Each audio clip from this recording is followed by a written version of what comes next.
Então, e a comunidade foi crescendo em Canudos e os trabalhadores de fazenda, vários trabalhadores em fazendas, também começaram a sair das fazendas e se juntar aí ao Antônio Conselheiro, porque eles viviam numa situação, embora eles fossem trabalhadores, eles viviam numa condição muito precária com coronéis.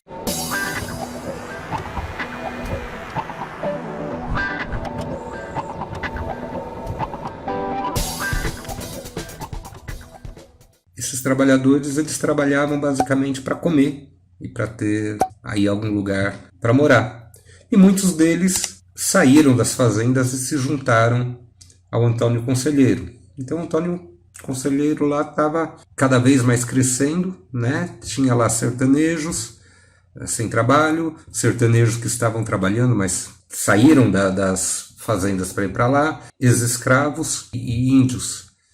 E chegou lá numa população de mais de 25 mil pessoas. Cara, eles construíram mais de 5.200 casas lá, barracos, vamos dizer assim, e estavam conseguindo ter uma sobrevivência razoável, né? Começaram aí com donativos, mas daí eles, com o tempo, tinham lá plantação de milho, criação de carneiros. Criaram ali uma comunidade à parte do governo, não pagavam impostos, até porque Antônio Conselheiro também fazia discursos contra os impostos, que, segundo ele, seriam abusivos.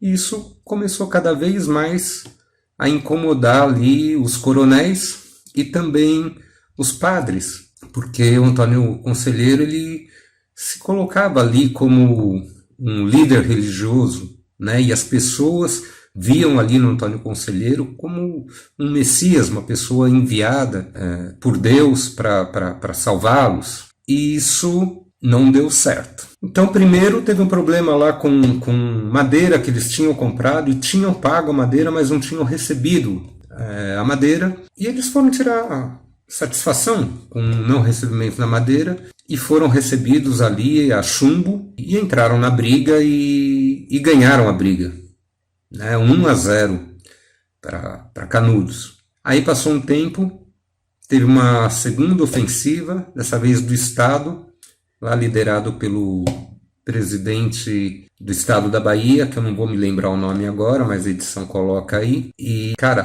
tomaram um pau do pessoal de Canudos. 2-0. E aí, o governador da Bahia, junto com a imprensa e também com o clero, faz pressão na capital, dizendo que existe sim ali um movimento monárquico muito perigoso, né, que inclusive estaria a serviço de potências estrangeiras e que o governo precisava tomar alguma providência, cara, porque senão os caras iam baixar lá na capital para tomar a monarquia. E o governo, você se lembra que o Moraes tá afastado. Quem tá lá é o Vitorino, o vice-presidente que tinha assumido a presidência. E por acaso, o Vitorino também tinha sido ali governador da Bahia, presidente, né, do estado da Bahia. Os dois se conheciam e o Vitorino falou, chá comigo. E enviou lá da capital tropas para combater ali em Canudos. Cara, só que eles tomaram outro 3-0 para Canudos. E aí, com Prudente de Moraes já retornando à presidência da República, ele manda uma tropa que é para resolver de vez a questão. Ele teria dito aí, tempos depois, que a porcaria já estava feita, precisava acabá-la. Quer dizer, não dava mais, segundo ele, para resolver a coisa de uma forma diplomática e porque ele estava sendo muito cobrado de que realmente houvesse ali um movimento de repressão que acabasse com aquilo. Então, Prudente de Moraes envia 10.000 soldados para Canudos. E Euclides da Cunha vai junto, naquela intenção de relatar tudo o que está acontecendo e naquela torcida para que os republicanos, dessa vez, vençam. E venceram, cara. Foi um massacre total.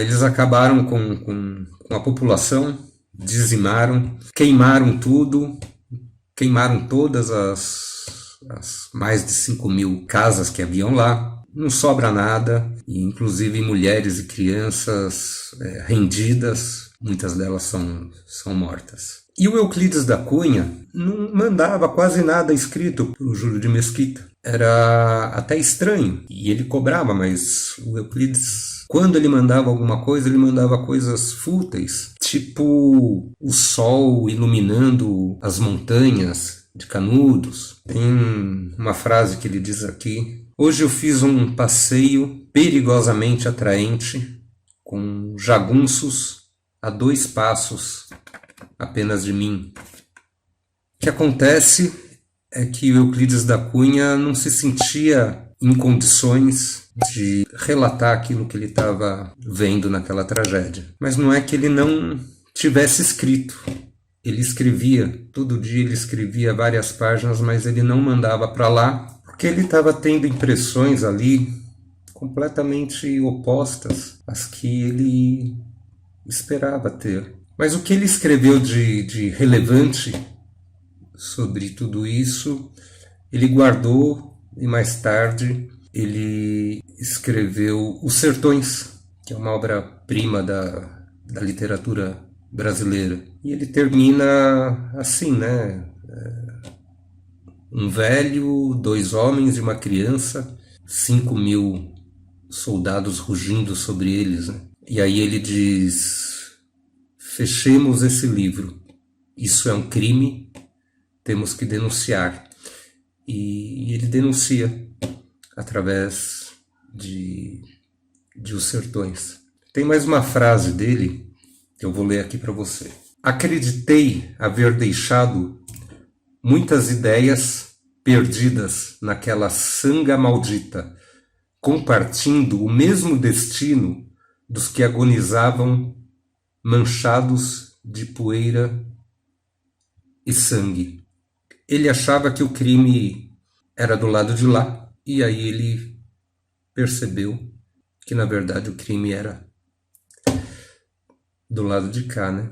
Porque aquilo não era um movimento de guerrilha com intenções políticas de tomar ou retomar a monarquia e de derrubar a república. O Antônio Conselheiro, ele falava coisas contra a república, ele até podia ser monarquista, mas ele não tinha nenhuma intenção política. Cara, ele estava numa outra vibe, ele estava numa vibe de messiânica. E o povo de lá, muito menos.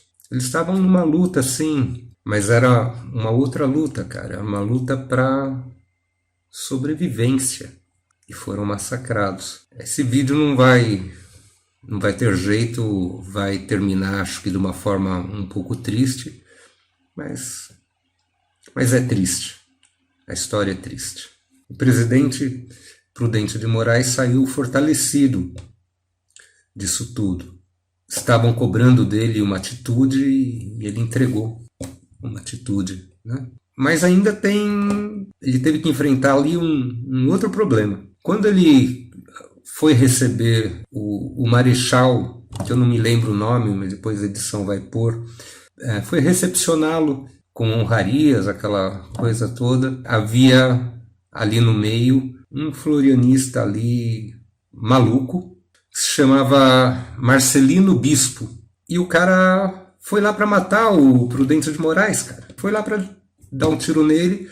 Esse general se jogou no meio para defender o Prudente de Moraes, não tomou tiro, mas acabou tomando lá acho que um lance de espada ou de faca, e morreu.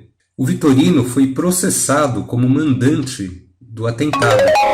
Só que ante a falta de provas, ele acabou sendo inocentado. O vice-presidente é que tinha mandado matar o presidente, cara. Mas isso também ajudou a fortalecer o Prudente de Moraes, né? Porque isso deu armas para que ele fechasse mais clubes militares e tirasse ali de vez a militarização do governo. Isso deu ares novos Bom, ainda sobre Canudos, o governo tinha prometido aos soldados que retornaram casas populares, só que não teve condição de cumprir, mas deixou que eles ocupassem ali, quem quisesse, o Morro da Providência, que existe até hoje, e chegando lá, esses soldados acharam que era muito parecido com um morro que tinha em Canudos, que se chamava Morro da Favela. Eles chamavam de favela um arbusto que tinha lá. Aí eles chamaram o Morro de Favela e aí começou a se popularizar o nome favela.